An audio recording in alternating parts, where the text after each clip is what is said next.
Surface tension study करने के बाद हम नेक्स्ट फ्लूइड की प्रॉपर्टी स्टडी करते हैं, दैट इज विस्कोसिटी। बच्चों, जब अभी तक हमने आइडियल फ्लूइड कंसीडर किया था, आइडियल फ्लूइड के अंदर हमारी विस्कोसिटी जीरो थी। विस्कोसिटी यानी कि हमने नेग्लेक्ट किया था, इसको जीरो कंसीडर किया था आइडियल फ्लूइड। विस्कोसिटी यानी कि frictional force between two adjacent layer of fluid, यानी कि फ्लूइड की एक लेयर अगर दूसरे लेयर पर फ्लो कर रही है या स्लाइड कर रही है, यानी कि there is a motion between two layers of the fluid, then there will be a frictional force. तो बच्चों, आइडियल फ्लूइड के अंदर विस्कोसिटी को हम जीरो कंसीडर करते हैं। बट इन रियल फ्लूइड्स और नॉन आइडियल फ्लूइड्स ऑफ, इसको बोल सकते हो रियल फ्लूइड्स, जो भी हमारे डे टू डे लाइफ में पाए जाते हैं, सभी फ्लूइड्स में विस्कोसिटी होती है। तो विस्कोसिटी को हम स्टडी करते हैं। तो बच्चों, आप यहां पर कंसीडर करो, let's say these are two plates, plate 1 and plate 2, और उनके बीच में एक कोई भी फ्लूइड है यहां पर, दोनों के बीच में, और दोनों प्लेट का सरफेस एरिया ए।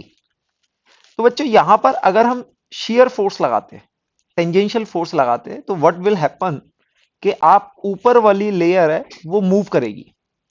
लेट से it is moving with constant velocity v। तो आप अगर फोर्स F लगा रहे हैं तो एक कांस्टेंट वेलोसिटी मेंटेन हो जाएगी, और दोनों प्लेट्स के बीच में जो डिस्टेंस है दैट इज h। ओके, तो बच्चों एक टर्म आता है v बाई एच, यानी कि tangential velocity over this height, इसको बोलते हैं velocity gradient. v by H को क्या बोलेंगे बच्चों? Velocity gradient. ग्रेडियंट अभी समझेंगे कि ये कहां से आया, वेलोसिटी ग्रेडियंट। तो आप एक पर्टिकुलर फोर्स लगाने के बाद एक कांस्टेंट वेलोसिटी अचीव हो जाती है। तो यानी कि ये जो फोर्स हमें, हम कितनी फोर्स लगाएं कि ये हमें एक वेलोसिटी मिल जाए।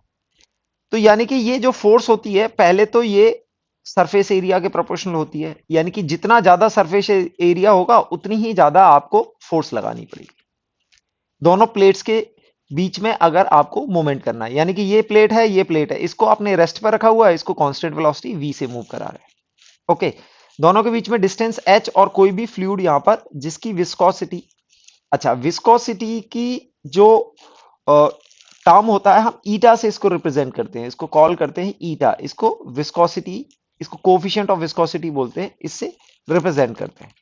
तो उस फ्लूइड की डेंसिटी रो होगी और इसकी विस्कोसिटी ईटा मान लेते हैं, कोफिशिएंट ऑफ विस्कोसिटी। तो यहाँ पे जो हम फोर्स लगा रहे हैं that will be proportional to area, and that will also be proportional by velocity gradient, यानी कि ये फोर्स वेलोसिटी ग्रेडियंट की प्रोपोर्शनल होगी। यानी कि जितनी ज्यादा वेलोसिटी होगी उतनी ज्यादा आपको फोर्स चाहिए होगी, और जितना कम एच चाहिए होगा उतनी ही ज्यादा फोर्स चाहिए होगी। ठीक है, अब दोनों को, इन दोनों को क्लब करके एक जगह हम बोलें तो हमारी जो फोर्स होगी that is proportional to area multiplied by velocity gradient. अब इस प्रोपोर्शनलिटी कांस्टेंट जो आता है वो आता है हमारा ईटा, यानी कि this is coefficient of viscosity, ये हमारा है।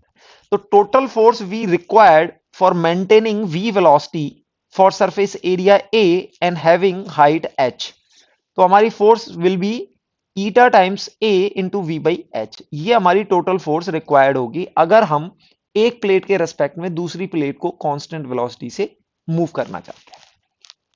तो यहां पर अगर आप ईटा को देखेंगे तो ईटा का एक्सप्रेशन आपके पास आ जाएगा, ए को यहां डिवाइड करेंगे तो ईटा का एक्सप्रेशन आ जाएगा एफ बाई ए। आप ये देखेंगे F by A, eta will be F by A, ये आ गया, और ये वेलोसिटी ग्रेडियंट से और हमने डिवाइड कर दिया। तो आप ये देखेंगे कि ये क्या है, F by A is stress. कौन सा स्ट्रेस है? ये शियर स्ट्रेस है, शियर स्ट्रेस हो गया। और v बाई एच को अगर आप गौर से देखें तो हम इसको लिख सकते हैं कि अगर ये x डिस्टेंस मूव कर रहा है तो v can be written as x by T, और v by H can be written as x by H into T. यानी कि वेलोसिटी ग्रेडियंट को आप कैसे लिख सकते हो? This is velocity gradient can be written as x, velocity can be written as x by t, and v by h velocity gradient can be written as x by h divide by T. ये हमारा velocity gradient हो जाएगा।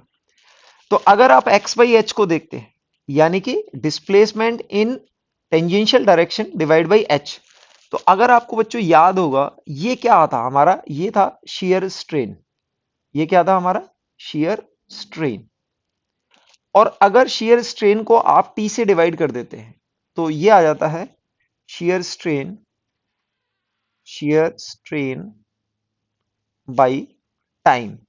यानी कि इसको आप क्या बोल सकते हैं, this is nothing but velocity gradient can be written be rate of shear stress, इसको ऐसे भी बोल सकते हैं, सॉरी shear स्ट्रेन।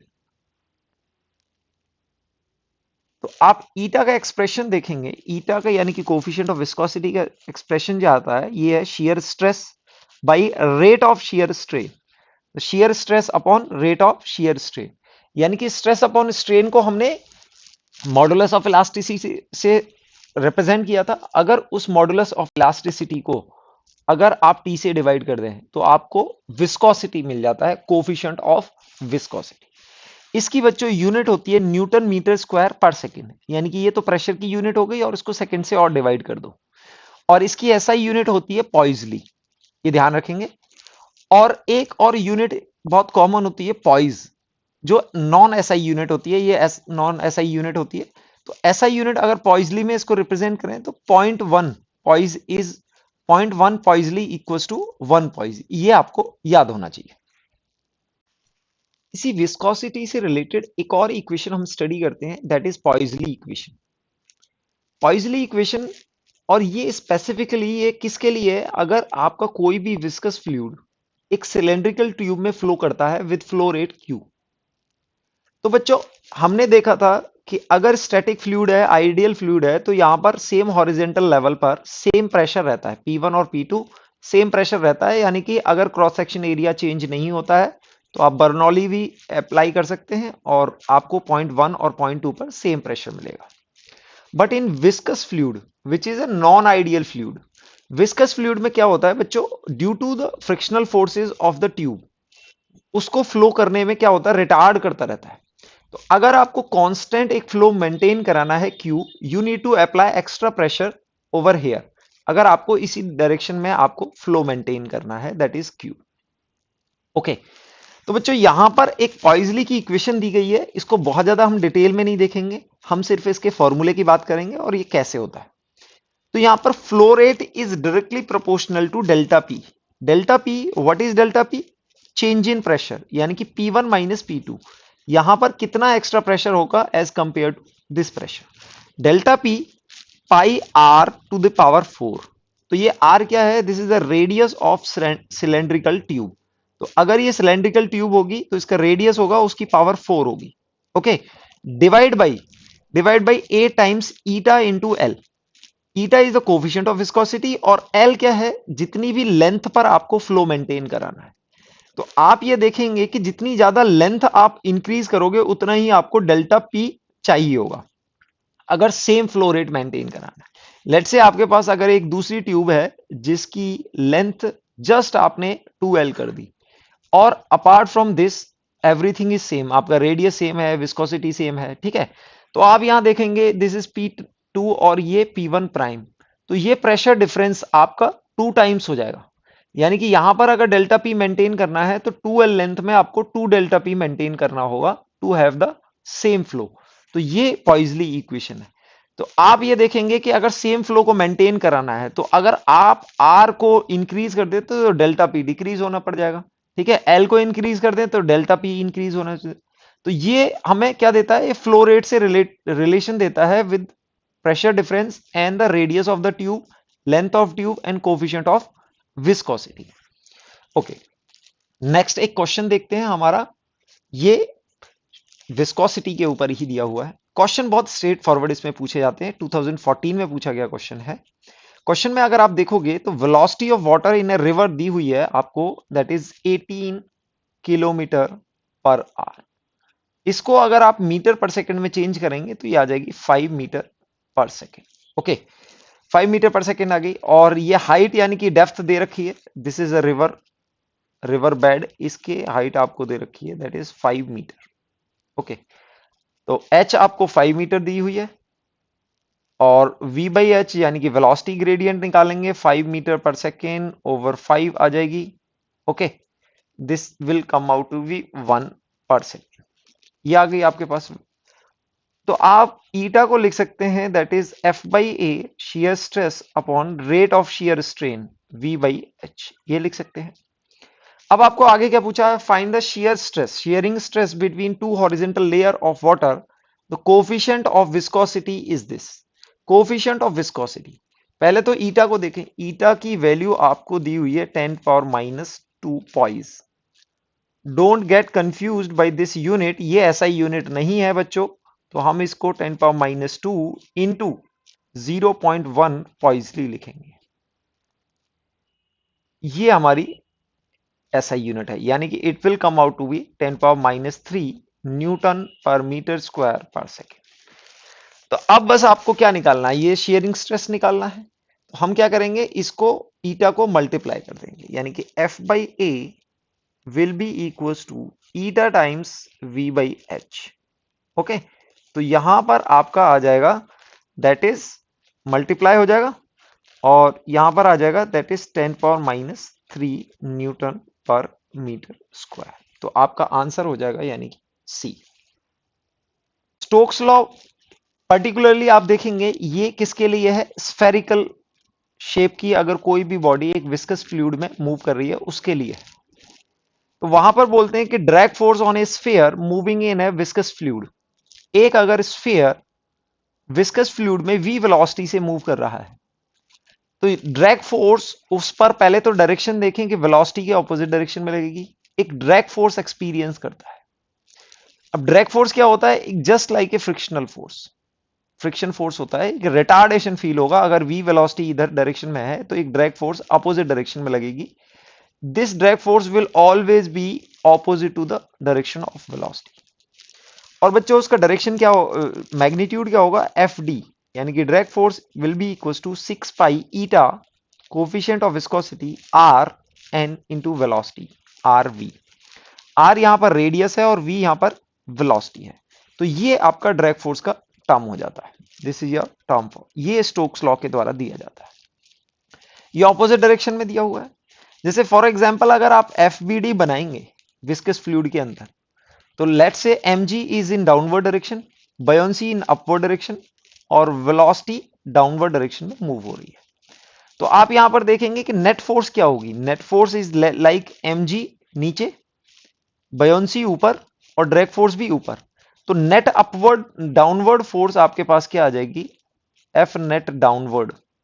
ओके, ये आपके पास नेट डाउनवर्ड फोर्स आ जाएगी। ओके, तो जैसे जैसे आपके पास नेट डाउनवर्ड फोर्स होगी तो नेट आपके पास नीचे एक्सेलरेशन होगा और एक्सेलरेशन होने की वजह से आपकी वेलोसिटी इंक्रीज होगी। बच्चों वेलोसिटी इंक्रीज होगी तो आप ये देखेंगे ये फोर्स इंक्रीज होगी, जैसे जैसे अब वेलोसिटी इंक्रीज होगी आपकी ड्रैग फोर्स इंक्रीज होगी। तो बच्चों a time will come when F net will zero. आप ये इसको अगर इंक्रीज करते जाएंगे तो ये वाला साइन इंक्रीज होता जाएगा, ये साइन इंक्रीज होता जाएगा, तो ये ड्रैग फोर्स इन दोनों फोर्स के बराबर हो जाएगी और ये टोटली जीरो हो जाएगा एक टाइम पर, क्योंकि it will be keep on increasing. जैसे जैसे नीचे आएगा यानी कि ये देखेंगे आप एक्सेलरेशन है, एक्सेलरेशन से क्या इंक्रीज होगा, वेलोसिटी इंक्रीज होगी और जैसे जैसे वेलोसिटी इंक्रीज होगी आपकी ड्रैग फोर्स इंक्रीज होगी।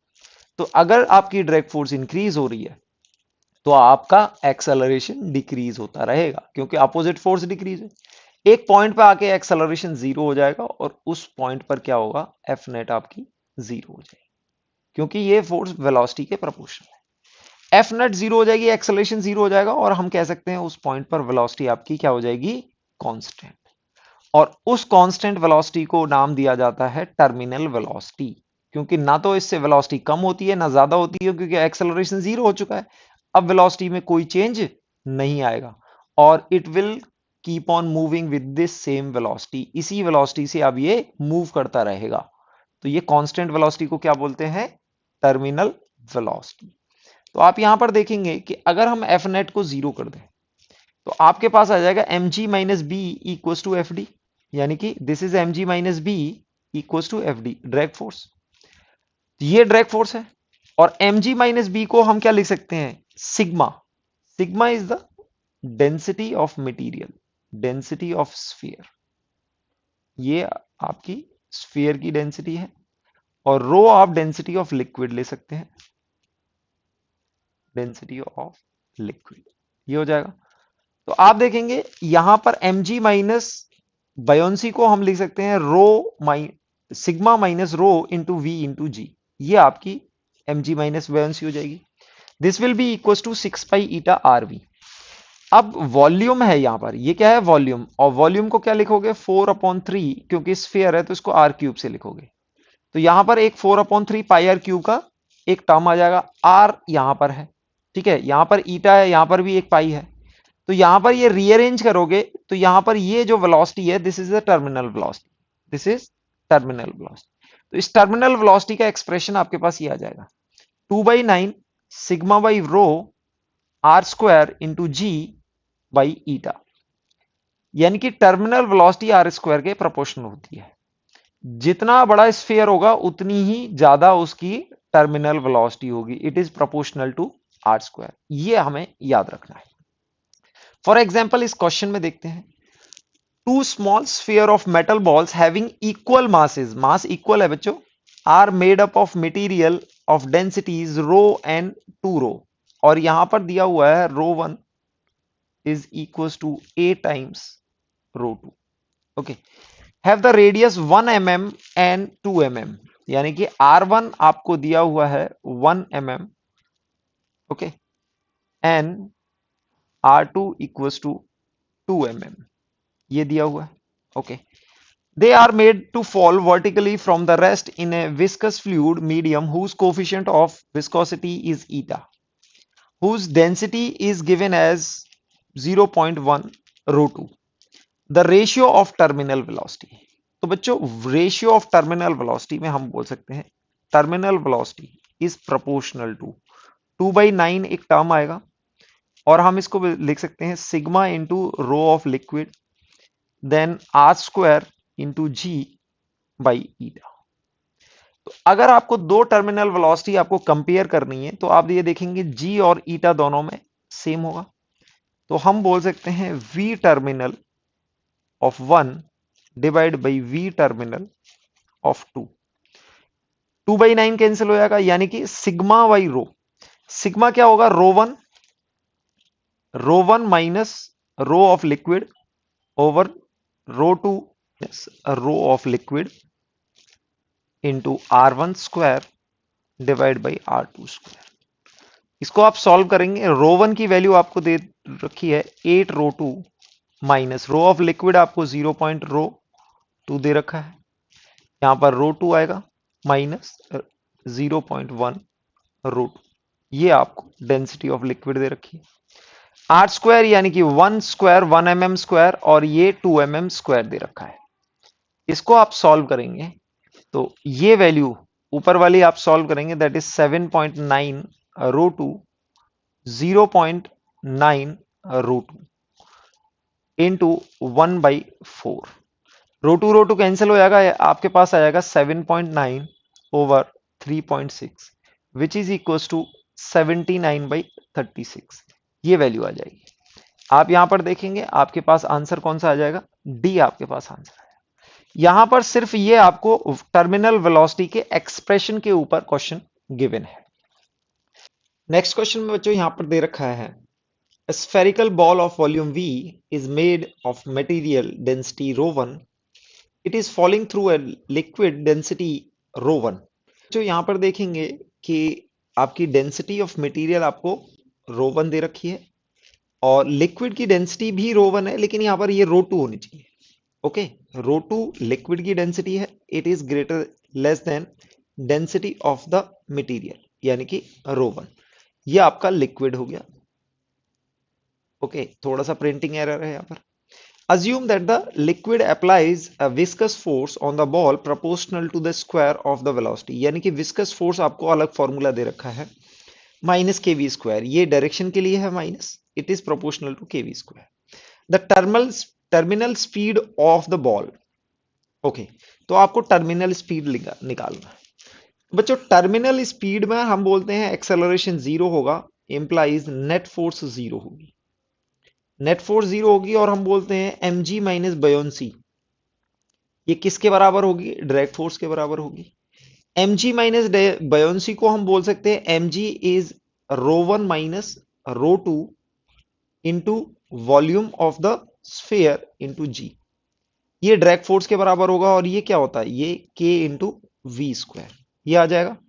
अब यहां पर अगर वेलोसिटी निकालने जाएंगे तो टर्मिनल वेलोसिटी, देखो जब टर्मिनल वेलोसिटी हो जाएगी तब क्या होगा? डायरेक्ट फोर्स और ये इक्वल हो जाएंगे। तो यानी कि टर्मिनल वेलोसिटी पर ये टर्म और ये टर्म इक्वल हो जाएंगे। टर्मिनल वेलोसिटी का एक्सप्रेशन आप निकालोगे तो ये आ जाएगा आपके पास ρ1 minus ρ2 into volume of the sphere into G divide by K, और ये वी स्क्वायर है तो ये इसका रूट हो जाएगा। तो आप यहां पर एक्सप्रेशन में देखेंगे ये ρ1 माइनस ρ2 और ये रूट में, तो आपके पास ए ऑप्शन करेक्ट आंसर आ जाएगा।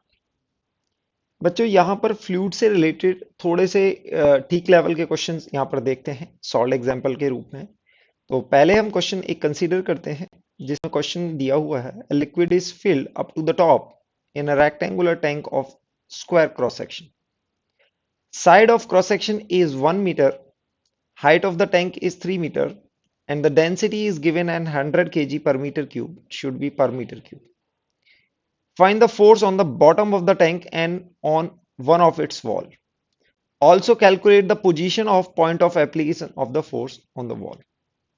यानी कि इस क्वेश्चन में तीन चीज पूछी हुई है। पहले तो ये आप रेक्टेंगुलर टैंक देखो, कुछ ऐसा दिया हुआ है, यानी कि इसका ये क्रॉस सेक्शन स्क्वायर है, this is given as 1 metre, और हाइट आपको दी हुई है 3 मीटर, और ये टॉप तक लिक्विड से भरा हुआ है जिसकी डेंसिटी आपको गिवन है।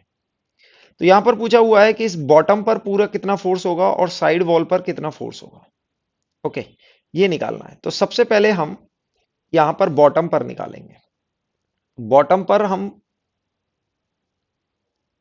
फोर्स अगर निकालने जाएं तो हम इसको लिख सकते हैं प्रेशर इनटू एरिया, और आप देखेंगे प्रेशर यहां पर पूरे बॉटम पर। अच्छा बच्चों, आप देखेंगे कि प्रेशर यहां पर बॉटम पर कितना होगा? P naught plus rho G H, और डाउनवर्ड साइड से कितना होगा? पी नॉट होगा, क्योंकि एटमॉस्फेरिक प्रेशर तो सब जगह होगा। तो पी नॉट की वजह से ये फोर्स कैंसिल हो जाएगी, और लिक्विड की वजह से जो फोर्स होगी वो rho G H into area. तो हम force on the bottom of the container due to the liquid will be, यहां पर कितनी होगी? That is pressure will be rho G into H, और एरिया को आप ए स्क्वायर लिख सकते हैं। यह आपकी फोर्स हो जाएगी on the bottom of the container. Okay, अब बात आती है साइड वॉल्स की। साइड वॉल पर अगर हम कैलकुलेट करें तो साइड वॉल पर अगर आप देखोगे तो अगर साइड वॉल को कंसीडर करें तो एक्स डिस्टेंस, अगर किसी भी डेप्थ एक्स पर आप कंसीडर करेंगे एक एलिमेंट dx, इसको साइड वॉल में अगर आप dx को ऐसे देखें तो ये ऐसे एक स्ट्रिप होगी। इस dx वाला एरिया यानी कि dA will be side length into dx, ये होगा। ये आपकी लेंथ कितनी है? a है, क्रॉस सेक्शन, और ये height of the liquid is h, ये दी हुई है। तो यहां पर ये dx हो गया, ये a हो गया, ये dA हो जाएगा। अब आप यहां से टॉप से अगर आप देखें, यानी कि यहां से टॉप से किसी भी x डिस्टेंस पर देखें तो यहां पर प्रेशर कितना होगा? This pressure will be P naught plus rho G H, rho G X, और ये प्रेशर बाहर की तरफ फोर्स लगाएगा, यानी कि आप देखेंगे ये फोर्स बाहर की तरफ होगी, और एक बाहर से भी फोर्स होगी, that is P naught into D A, और अंदर से फोर्स होगी P naught plus rho G X into D A. तो आप देखेंगे P naught into D A, P naught into D A cancel हो जाएगा, तो net force on the side wall, इसको हम डी एफ बोल सकते हैं, that will be rho G X into D A. Okay, ये आपका, और डीए को अगर आप लिख सकते हैं रो जी एक्स, डीए को आप ए डी एक्स लिख सकते हैं। अगर टोटल फोर्स निकालना है तो हम क्या करेंगे? इसको इंटीग्रेट कर देंगे, और एक्स की लिमिटेशन, एक्स की लिमिट कहां से जाएगी? देखो ये साइड वॉल पर है, एक्स कहां से आएगा, 0 टू H, ये आपकी साइड वॉल में लिमिट जाएगी 0 टू H। और आप देखेंगे रो जी इंटू ए, ये कांस्टेंट है। एक्स डी एक्स का इंटीग्रेशन करेंगे आपको x² बाई 2 आएगा 0 टू H। आपके पास टोटल फोर्स की वैल्यू आ जाएगी रो जी ए इंटू H² बाई 2, ये आपके पास नेट फोर्स है। तो ये बी पार्ट हो गया आपका। थर्ड पार्ट आता है कि आपको ये फोर्स निकालनी है। It is the application of force, यानी कि इस पूरी फोर्स का आप देखेंगे यहां पर फोर्स इंक्रीज होती जा रही है। जैसे जैसे प्रेशर इंक्रीज हो रहा है वैसे ही फोर्स भी इंक्रीज होगी, जीरो पर जीरो होगी, और जैसे जैसे नीचे आप इंक्रीज करते जाएंगे प्रेशर इंक्रीज होता जाएगा। प्रेशर लीनियर वेरी हो रहा है तो फोर्स भी वेरी होगी, कुछ इस तरह से आपको फोर्स दिखेगी। तो सेंटर ऑफ फोर्स निकालने के लिए लेट से इस पॉइंट को हम कंसीडर करते हैं ओ, ये पॉइंट हमने कंसीडर कर लिया ओ। तो अगर हम टोटल टॉर्क निकालें इस फोर्स का, लेट से हम बोलते हैं कि ये फोर्स कुछ यहां पर वाई डिस्टेंस नीचे लगती है। आप इसको डायग्राम में देखें, ये फोर्स कहीं क्या लगती है, this is point of application या सेंटर ऑफ फोर्स हम बोल देते हैं वाई डिस्टेंस इंटू एफ। तो टोटल टॉर्क आप देखेंगे, टोटल टॉर्क क्या हो जाएगा, एफ इंटू वाई। और टॉर्क को अगर आप निकालें तो डी टाओ अगर आप निकालें तो यहां पर आपने देखा था एक्स डिस्टेंस पर dx और यहां पर फोर्स लग रही थी df। तो इसको हम क्या लिख सकते हैं, x इंटू डी एफ का इंटीग्रेशन, टोटल टॉर्क ये होना चाहिए। क्योंकि कोई भी छोटी छोटी फोर्सेस का पोजीशन वेरी हो रहा है तो हम ये बोलते हैं कि टोटल फोर्स एक पॉइंट पर लग रही होगी, यानी कि इस पूरी फोर्स का एक सेंटर आ रहा होगा वाई डिस्टेंस के नीचे। तो ये टॉर्क को अगर इक्वेट करें तो ये हमें मिल जाएगा, एक्स इंटू डी एफ आपका टाउ होगा। एक्स और डी एफ की वैल्यू क्या थी हमारी, रो जी एक्स इंटू डी ए, यानी कि ए डी एक्स, ये हमारी वैल्यू थी। अब इसको इंटीग्रेट करेंगे 0 टू H में, आपके पास यहां पर आएगा रो जी ए और x² dx, integration will be 0 to H। तो इसका टोटल आपके पास कैलकुलेशन करके रो जी ए और ये आ जाएगा आपके पास H³ बाई 3। अब ये y निकालने के लिए देखो बच्चों, हमें फोर्स की वैल्यू पता है रो जी ए H²बाई 2, और हमने क्या निकालना है, ये y निकालना है, यानी कि सेंटर ऑफ दिस फोर्स। इसको आप कैलकुलेट करेंगे तो y की वैल्यू आपके पास आ जाएगी 2H/3, यानी कि इस फोर्स का जो पॉइंट ऑफ एप्लीकेशन होगा, यानी कि दिस इज 2/2H/3। अगर बॉटम से देखें तो कहां पर लगेगा, H/3 पर ये लगेगा। नेक्स्ट क्वेश्चन यहां पर दिया हुआ है, a container of width 2a is filled with a liquid of a thin wire of weight per unit length lambda is gently placed over the liquid surface in the middle of the surface as shown in the figure। ये आपको figure दी हुई है। As a result, liquid surface is depressed by a distance y। Determine the surface tension of the liquid। यानी कि एक container दिया हुआ है जिसकी ये विड्थ 2a है और यहां पर एक वायर आपने इस लिक्विड सरफेस पर रख दिया था, mid of the liquid surface. तो ये वायर रखने की वजह से इसकी सरफेस में थोड़ा सा डिप्रेशन आ जाता है और ये डिप्रेशन की वैल्यू है दैट इज y, और y को आपको दिया हुआ है y is much smaller than a, और आपको पूछा हुआ है सरफेस टेंशन। तो बच्चों यहां पर आप देखेंगे कि वायर की mg यानी कि वेट होगा, और यहां पर अगर ये एंगल आप थीटा मान लें, इस डायरेक्शन में आप देखेंगे ये हॉरिजेंटल से थीटा बना रहा है। ओके, इस डायरेक्शन में एक फोर्स आएगी F, सिमिलर एक फोर्स यहां पर आएगी F, एंगल ये थीटा, दिस ऑल्सो भी थीटा। तो हम बोल सकते हैं 2F साइन थीटा किसको बैलेंस करेगा, mg को बैलेंस करेगा, यानी कि इसका वर्टिकल कंपोनेंट ये mg को बैलेंस करेंगे। यहां पर एक फोर्स लगेगी, यहां पर एक फोर्स लगेगी, 2f साइन थीटा, इधर फोर्स लगेगी और ये mg को बैलेंस करेंगे। तो बच्चों ये फोर्स किसकी वजह से लगेगी? ये लगेगी सरफेस टेंशन की वजह से। तो सरफेस टेंशन की वजह से अगर इसकी लेंथ हम L मान लेते हैं, तो सरफेस टेंशन की वजह से जो फोर्स लगने वाली है F को हम लिख सकते हैं that is surface tension into length, यानी कि 2 times S into L into sine theta equals to mg। दूसरा, यहां पर अगर ये डिस्टेंस y है और ये डिस्टेंस हाफ डिस्टेंस देखोगे a है, थीटा इज मच स्मॉल, तो हम दे सकते हैं sine theta is nearly equals to tan theta which is equals to y by a, ये लिख सकते हैं। तो आपके पास ये 2s into L sine theta can be written as y by a equals to mg। यहां से आप इसको सॉल्व करेंगे तो s की वैल्यू आपके पास आ जाएगी m by L that is g into a over y, ये आ जाएगा divide by 2। m by L mass per unit length आपको वायर की दी हुई है that is lambda into G into A over 2y। इस तरह से आपको सरफेस टेंशन आ जाएगी that is lambda G A by 2y। Next question consider करते हैं।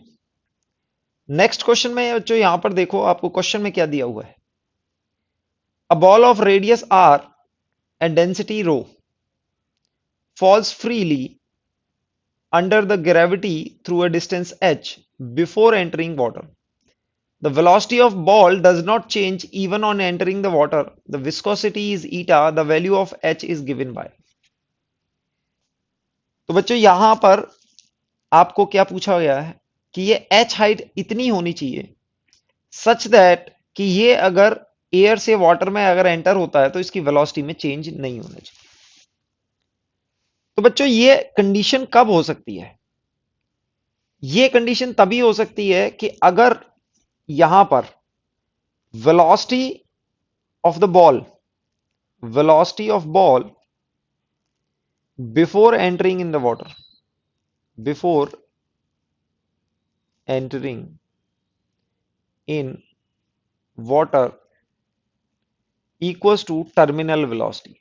अगर ये टर्मिनल वेलोसिटी के इक्वल है तो जैसे ही वाटर के अंदर एंटर करेगा तो आप देखेंगे कि यहां पर बयोंसी है और यहां पर mg है और एक ड्रैग फोर्स है, तो ये सब कुछ बैलेंस होगा। अगर ये ऑलरेडी इसके पास टर्मिनल वेलोसिटी है तो we can say the drag force will be equals to mg minus buoyancy and which is equals to 0 and the velocity will not change. ये कंडीशन होनी चाहिए। तो आप देख सकते हैं एनर्जी कंजर्वेशन से h हाइट पर अगर फ्री फॉल होता है तो velocity will be equals to root two G H, ये हम लिख सकते हैं, and it should be equals to terminal velocity. तो बच्चों आप एक्सप्रेशन में देखेंगे रो माइनस वन दे रखा है, तो यानी कि यहां पर डेंसिटी को इन्होंने वन ले रखा है, density of water is given as one मान लेते हैं, ठीक है, एक्सप्रेशन वन दिया हुआ है। तो यहां लिख सकते हैं हम 2/9 that is rho minus one into R square into G, ये टर्मिनल वेलोसिटी होती है। अब ये दोनों इक्वल होनी चाहिए, इक्वल होनी चाहिए, उसके लिए एच क्या होगा, वी कैन राइट स्क्वायर अगर कम करें तो हमें मिल जाएगा 2gh equals to 2/9 whole square rho minus one into G again whole square and r to the power 4। अब यहां पर एक g है और ये g है, कैंसिल हो जाएगा, ये 2 से कैंसिल हो जाएगा, तो आपको h की वैल्यू मिलेगी that is 2/81। Okay, g cancel हो जाएगा, rho minus one whole square r to the power 4 into G, ये एक्सप्रेशन मिलेगा बच्चों। लेकिन वाटर की डेंसिटी यहां पर गिवन होनी चाहिए क्योंकि एक्सप्रेशन में नहीं गिवन है, हमने अकॉर्डिंगली यहां पर मान लिया है 1, तो आपके पास ये एक्सप्रेशन आ जाएगा, तो आपका आंसर हो जाएगा अकॉर्डिंगली सी। नेक्स्ट क्वेश्चन बच्चों ये जेई एडवांस का क्वेश्चन है, क्वेश्चन को पढ़ लेते हैं एक बारी। क्वेश्चन में दिया हुआ है a glass capillary tube is of the shape of the truncated cone with apex angle alpha so that its two ends have the cross section of different radii. When dipped in water vertically, water rises up to height h, where the radius of cross section is b. If the surface tension of water is s, density is rho, its contact angle with glass is theta. The value of h will be g is the acceleration due to gravity. तो इस question को पहले समझते हैं बच्चों। Question में दिया हुआ है कि एक कोन जैसी चीज जिसका एपेक्स एंगल, आप मैं थोड़ा सा एनलार्ज बना रहा हूं, एपेक्स एंगल इसको बोलते हैं, यानी कि ये पूरा एंगल कोन का ये अल्फा है। इसको आपने क्या किया, इसको पार्शली आपने कट कर दिया, यानी कि आपकी जो ट्यूब है वो कुछ इस तरह से है। अगर इसको आप कंप्लीट करें तो यहां पर ये एंगल अल्फा बनेगा। ये आपकी ग्लास ट्यूब है। ओके, तो आप किसी भी पॉइंट पर वर्टिकल से ये एंगल आप देखोगे, यानी कि आप यहां पर देखेंगे वर्टिकल से, तो ये एंगल अल्फा बाई 2 हो जाएगा। तो ये एंगल वर्टिकल से कभी भी आप इसको देखोगे तो ये अल्फा बाई 2 मिलेगा आपको। ओके, तो अब इसमें पूछा गया है कि कॉन्टैक्ट एंगल थीटा है, theta is the contact angle. तो हमने बताना है कि यहां पर h की वैल्यू क्या होगी, यानी कि कैपिलरी राइज में h की वैल्यू क्या होगी। तो बच्चों अगर बेसिक्स आपको याद है तो हम ग्लास ट्यूब लेते थे जो हमारी सिलेंड्रिकल ट्यूब होती थी, और वहां पर बोलते थे ये लोअर मेनिस्कस एंगल थीटा आ जाता है। ओके, एंगल लोअर मेनिस्कस आ जाता है और ये रेडियस ऑफ द ट्यूब होता था r, और रेडियस ऑफ स्फेरिकल सरफेस ये r आ जाता था।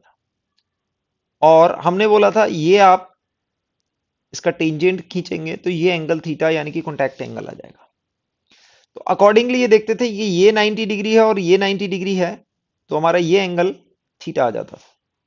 आपने ये देखा था, यानी कि this angle is also theta.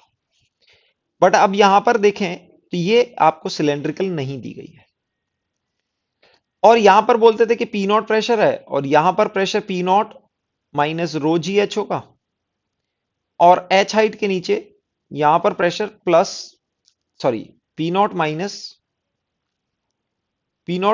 2s by R, capital R, plus rho G H, which will be equal to P naught. ये हो जाएगा, पी नॉट कैंसिल हो जाता था, तो हमारे पास आ जाता rho G H equal to 2s by R. ये एक्सप्रेशन आता था। इस केस में भी बच्चों हम इसी फंडामेंटल को यूज करेंगे, यानी कि ये हमें ट्यूब दी हुई है, इस तरह से ये आपका ट्यूब है, इसको एनलार्ज बना लिया है, और यहां पर ये आपको रेडियस दिया हुआ है b। Okay, contact angle theta दिया हुआ है, यानी कि कुछ ऐसे सरफेस होगी आपकी, contact angle is theta. Okay, this angle is theta, this angle is theta. आप यहां पर एक वर्टिकल एंगल ये देखेंगे, ओके, ये वर्टिकल देखेंगे तो ये अल्फा बाई 2 होगा, ये होगा आपका अल्फा बाई 2। तो ये कॉन्टैक्ट एंगल थीटा दिया हुआ है, ये बी दिया हुआ है, और इससे अगर हम देखें तो ये रेडियस ऑफ कर्वेचर आपको मिल जाएगा आर। ओके, ये एंगल थीटा है, ये एंगल अल्फा बाई 2 हो जाएगा। तो आप देखेंगे ये हॉरिजेंटल और ये वर्टिकल, ये टोटल एंगल यानी कि थीटा प्लस अल्फा बाई 2 होगा, और ये आपका रेडियस है बी, और ये वर्टिकल एंगल हो गया। तो इन दोनों में क्या ये एंगल होगा अल्फा बाई 2 प्लस थीटा, और ये angle 90 minus alpha by 2 minus theta, ये एंगल होगा। अब बच्चों आप यहां पर देखे होगे कि ये आपको एक्सप्रेशन, आप इसको सबको, यानी कि बस एक हॉरिजेंटल लाइन आप ऐसे खींच लें। ओके, तो आप देखेंगे कि जो हमारा रेडियस ऑफ कर्वेचर है वो इससे 90 डिग्री पर होगा, वो इससे किस 90 डिग्री पर होगा, यानी कि ये एंगल 90 है और ये एंगल भी 90 है, ये इन दोनों में कॉमन एंगल आएगा। इस एंगल को अगर आप निकालोगे, so this angle will also be alpha by 2 plus theta, ये आ जाएगा। तो यानी कि रेडियस ऑफ कर्वेचर आप बोल सकते हो R cos alpha by 2 into theta equals to B, ये आपके पास एक्सप्रेशन आ जाएगा। ओके, तो ये आपके पास आ जाएगा, ये आपकी लेंथ बी है और ये रेडियस ऑफ कर्वेचर है। ठीक है, ये एक्सप्रेशन आ जाएगा। अगेन आपके पास ये एक्सप्रेशन आएगा rho G H equals to 2s by R, R is the radius of curvature. तो यहां से rho G H equals to 2s, और यहां पर कैपिटल आर की वैल्यू आप रख सकते हो b by cos alpha by 2 plus theta, ये आ जाएगा। तो यहां से h के लिए एक्सप्रेशन आप निकाल सकते हो 2s over rho G B cos alpha by 2 plus theta. इस तरह से हम ये एक्सप्रेशन निकाल सकते हैं। सेम कंसेप्ट हमने यूज किया है कि जैसे ही यहां रेडियस ऑफ कर्वेचर आपको पता है तो यहां पर प्रेशर ड्रॉप होगा और फिर h हाइट के नीचे फिर प्रेशर आपका, यानी कि P naught minus 2s by R plus rho G H height नीचे जाएंगे तो ये पी नॉट के बराबर ही हो जाएगा, पी नॉट कैंसिल हो जाएगा और ये दोनों को इक्वेट कर देंगे। तो यहां से ये एक्सप्रेशन आएगा, यहां पर आर रेडियस ऑफ कर्वेचर है। तो बच्चों इस क्वेश्चन में, पूरे क्वेश्चन में आपको ये रिलेशन निकालना था, यानी कि radius of curvature of the spherical surface of the liquid and radius of capillary at that point. यहां पर जो ट्यूब है उसके रेडियस में ये एक्सप्रेशन आपने निकाल लिया तो आपका आंसर इजीली हो जाएगा। और इस एक्सप्रेशन से देखेंगे आपके पास आंसर आ जाएगा डी।